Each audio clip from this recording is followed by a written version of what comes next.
বাংলার রাজনীতিতে এখন নতুন যুগ। আগে সরকার মানুষ বাঁচানোর কথা ভাবতো, এখন মনে হচ্ছে সরকার গরু বাঁচাতে গিয়ে মানুষকেই ভুলে যাচ্ছে। বিশেষ করে সেই মানুষগুলোকে যারা বছরের পর বছর গরু পালন করেই লালন পালন করেই সংসার চালাচ্ছেন বা চালিয়ে আসছেন। আরও মজার বিষয় হলো, যাদের নিয়ে এত আবেগ সেই গরুই আজ তাঁদের মালিকদের কাঁদাচ্ছে। রাজ্যে নতুন সরকার আসার পর থেকেই একের পর এক দৃষ্টান্তমূলক সিদ্ধান্ত নেওয়া হচ্ছে, আর সেই সিদ্ধান্তগুলোর মধ্যে সবচেয়ে আলোচিত এখন ঈদুজ্জোহা বা বকরি ঈদে গরু কুরবানিকে কেন্দ্র করে জারি হওয়া নতুন বিধিনিষেধ। দেখুন, আপনাদের এখানে স্পষ্ট জানিয়ে রাখি, এটা নতুন কোনো বিধিনিষেধ নয়।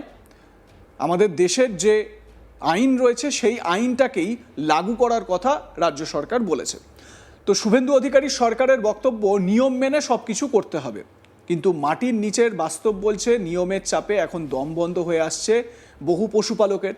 দক্ষিণ 24 পরগনার ভাঙড়ে এখন চায়ের দোকান থেকে গরুর হাট, সব জায়গায় একটাই আলোচনা, গরু আছে, ক্রেতা নেই। যেন বাংলা সিনেমার ট্র্যাজিক ডায়লগ, বউ আছে সংসার নেই, শুধু এখানে সংসারের জায়গায় আছে ব্যবসা। সবচেয়ে বড় ব্যঙ্গটা হলো, এই ক্ষতিগ্রস্তদের একটা বড় অংশ হিন্দু গোয়ালা ও পশুপালক, যারা বছরের পর বছর লক্ষ লক্ষ টাকা খরচ করে গরু প্রতিপালন করেছেন ঈদের বাজারে বিক্রি করবেন বলে। কারণ বাস্তবটা খুব সহজ, বাংলার বহু জায়গায় ঈদের বাজারই গরু ব্যবসার সবচেয়ে বড় মরশুম। ওই সময়ই সবচেয়ে বেশি দাম পাওয়া যায়। ওই আয়ের উপর নির্ভর করে বহু পরিবারের সারা বছরের হিসেব চলে। কিন্তু এবছর পরিস্থিতি আলাদা। নতুন বিধিনিষেধের জেরে বাজারে অনিশ্চয়তা, ক্রেতারা ভয় পাচ্ছেন, ব্যবসায়ীরা দ্বিধায়, আর গোয়ালারা মাথায় হাত দিয়ে বসে আছেন। এক পশুপালক আক্ষেপ করে বলছিলেন, গরুর জন্য খড় কিনেছি, ওষুধ কিনেছি, ডাক্তার দেখিয়েছি, লক্ষ লক্ষ টাকা খরচ করেছি, এখন যদি বিক্রি না হয় তাহলে আমরা খাবো কি? কি বলছেন এই পশুপালকরা? তারা বিক্ষোভ প্রদর্শন করছেন, দেখুন সেই ভিডিও। কুরবানির নিয়ম যে বন্ধ করেছে, এই প্রথা আমরা মানছি না, মানবো না। কুরবানির নিয়ম বন্ধ করেছে, মানছি না, মানবো না। সরকার কুরবানির নিয়ম বন্ধ করেছে, মানছি না, মানবো না। হবেই হবে, গরু বিক্রি করতে দিতে হবেই হবে, গরু বিক্রি করতে দিতে হবেই হবে, নদী করে মহাশয়কে গরু বিক্রি করতে দিতেই হবে, এই নিয়ম চালু করে দেওয়া ছিল, যেমন দিতেই হবে। কেন করবে না? আমরা না হলে মরে যাবো, করবো না হলে জবাব দিক, নাহলে কিছু জবাব করে দিই। গরুগুলোকে কি করবো আমরা? জবাব দিক, আমাদের গরু খাওয়ানোর টাকা দিয়ে যাক। কুরবানির প্রথার নিয়ম চালু করে দেওয়া ছিল, যেমন চালু করে দেওয়া হোক। কুরবানির নিয়ম যে বন্ধ করেছে, এই প্রথা আমরা মানছি না, মানবো না। শুনলেন তো, হিন্দু গোপালকরা তারা বলছেন কুরবানির যে নিয়ম বা নতুন নিয়ম কুরবানি নিয়ে, সেটা মানছি না, মানব না। এবারে আসল প্রশ্নটা কি? টিভি স্টুডিওতে বসে যারা ধর্ম আর আবেগ নিয়ে চিৎকার করেন, তারা হয়তো জানেন না একটা গরু পালন করতে কত খরচ হয়। গরু মানে শুধু ধর্মীয় প্রতীক নয়, গরু মানে একটা অর্থনীতি, গরু মানে চাষির বিনিয়োগ, গরু মানে গ্রামের সংসারের ভাত। কিন্তু রাজনীতি যখন বাস্তবের উপর বসে পড়ে, তখন এই সহজ সত্যগুলো হারিয়ে যায়। সবচেয়ে মজার বিষয় হলো, যারা এতদিন গোমাতা নিয়ে সবচেয়ে বেশি আবেগ দেখিয়েছেন, আজ সেই নীতির ধাক্কাতেই সমস্যায় পড়েছেন হিন্দু গোয়ালারা। অর্থাৎ গরুকে নিয়ে রাজনীতি করতে গিয়ে শেষ পর্যন্ত গরু পালা মানুষগুলোরই ব্যবসা বন্ধ হওয়ার জোগাড়। এ যেন এমন এক অবস্থা যেখানে সরকার বলছে গরু পবিত্র, আর গোয়ালারা বলছেন পবিত্র ঠিক আছে, কিন্তু ইএমআই দেবে কে? বাংলার গ্রামের বাস্তব খুব কঠিন। এখানে অনেক চাষি ব্যাংক থেকে ঋণ নিয়ে গরু কেনেন, কেউ জমি বন্ধক রাখেন, কেউ ধার করে গোয়াল ঘর বানান। তাদের আশা থাকে ঈদের বাজারে ভালো দাম পাবেন, সেই টাকায় ঋণ শোধ হবে, মেয়ের পড়াশোনা চলবে, বাড়ির খরচ চলবে। কিন্তু এখন বাজারে এমন অবস্থা যে বহু হাটে গরু কেনা বেচা প্রায় বন্ধ।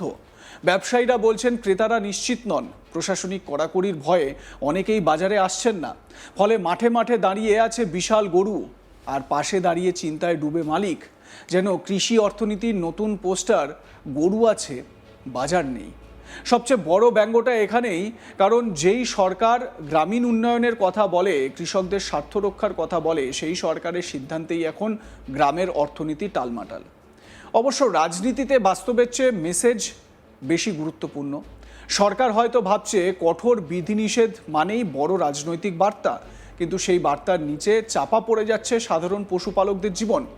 এদিকে ফুরফুরা শরীফের পীরজাদা তহা সিদ্দিকীর মতন মুসলিম ধর্মগুরুরা তারা অনেকেই বলা শুরু করেছেন যে এবছর বকরি ঈদে গরু কুরবানি দিবেন না, গরু কিনতে হবে না, গরুকে কুরবানি দিতে হবে না। এবং এর জন্য কি হচ্ছে, এর জন্য এই গরু কেনা বন্ধ হয়ে যাচ্ছে। আর যাদেরকে আমরা দেখালাম যারা বিক্ষোভ প্রদর্শন করছেন এই গোয়ালারা, তারা কিন্তু স্বাভাবিকভাবে আশঙ্কায় রয়েছেন কি করবেন তারা। এক গোপালকের সঙ্গে কথা বলছিলাম আমরা, কি বললেন তিনি শুনুন। রাজ্য সরকারের কাছে আবেদন করছি, সমস্ত গরু চাষি ভাই ও দিদিরা যারাই গরু পোষেন, যারা গরুর ব্যবসার সঙ্গে যুক্ত, সরকারের কাছে আমরা নিবেদন করছি যে অন্তত এবার কুরবানিটা কোনো রকমভাবে করিয়ে অন্তত আমাদের কোনো রকমভাবে উদ্ধার করুক। শুকুর আলী মোল্লা এবং সিদ্দিক মোল্লা নামে গরুহাটের দুই সদস্য কি বলছেন শোনাবো। বিশাল গরু উঠতো, চারিদিকে ঘোষেরা গরু আনতো, মুসলমানরা গরু আনতো। এখন কুরবানি সরকার থেকে নিষিদ্ধ করে দিয়েছে, যার কারণে গরুবাসী কেউ আনতে যাচ্ছে না ভয়তে। পুলিশ আমি ছোটোবেলার থেকে দেখে আসছি এই হাটের একটা ঐশ্বর্য ছিল, যেখানে এরকম একটা সময় আসলে গরুর জন্য পা দেওয়া যেত না, এত ভিড় থাকতো, লাথি খাওয়ার ভয়ে আমরা ঢুকতে পারতাম না। আমার সহকর্মী প্রসেনজিৎ সাহা এ বিষয়ে তার প্রতিবেদনে কি বলছেন শুনুন। রাজ্যে বিজেপি সরকার ক্ষমতায় আসার পর একের পর এক নতুন নতুন সিদ্ধান্ত গ্রহণ করে চলেছে। মুখ্যমন্ত্রী শুভেন্দু অধিকারী একের পর এক নির্দেশিকা জারি করছেন বিভিন্ন বিষয়ে, আর সেই বিভিন্ন বিষয়ের মধ্যে রয়েছে গরু কেনাবেচার উপরেও নিষেধাজ্ঞা। বিভিন্ন ধরনের গরুর হাটের যেমন নিষেধাজ্ঞা জারি করা হয়েছে, তেমনি গরু কেনাবেচার বিষয়েও যথেষ্ট নিষেধাজ্ঞা জারি করা হয়েছে। আর এতেই সমস্যায় পড়েছেন গো কারবারের সাথে যে সমস্ত মানুষজন যুক্ত তারা। সামনেই ঈদুজ্জোহা, সেই ঈদুজ্জোহার আগে গরু কেনাবেচার একটা চরম বাজার তৈরি হয় দক্ষিণ চব্বিশ পরগনা সহ রাজ্যের বিভিন্ন প্রান্তে। সেই গরু কেনাবেচার বাজার কার্যত এবার মন্দা, যেহেতু রাজ্য সরকারের তরফ থেকে গরু কেনাবেচার উপরে নানা ধরনের বিধিনিষেধ আরোপ করা হয়েছে, এবং সেই গরু কেনাবেচার ওপর যে বিধিনিষেধ আরোপ করা হয়েছে তাতে যারা গো পালন করেন, যারা গরুর ব্যবসা করেন, তারা যথেষ্ট চিন্তিত। তার কারণ একটি বিপুল পরিমাণ ইনভেস্ট তারা প্রত্যেক বছর এই গো পালনের উপর করে থাকেন। তার কারণ এই ঈদুজ্জোহার আগে প্রচুর পরিমাণে গরু কেনাবেচি হয়। বিশেষ করে মুসলমান সম্প্রদায়ের মানুষজন এই গরু কিনে নিয়ে তারা কুরবানির কাজে ব্যবহার করেন গরু, সেই কারণে প্রচুর পরিমাণে গরু বিক্রি হয় এই ঈদের ঠিক আগে।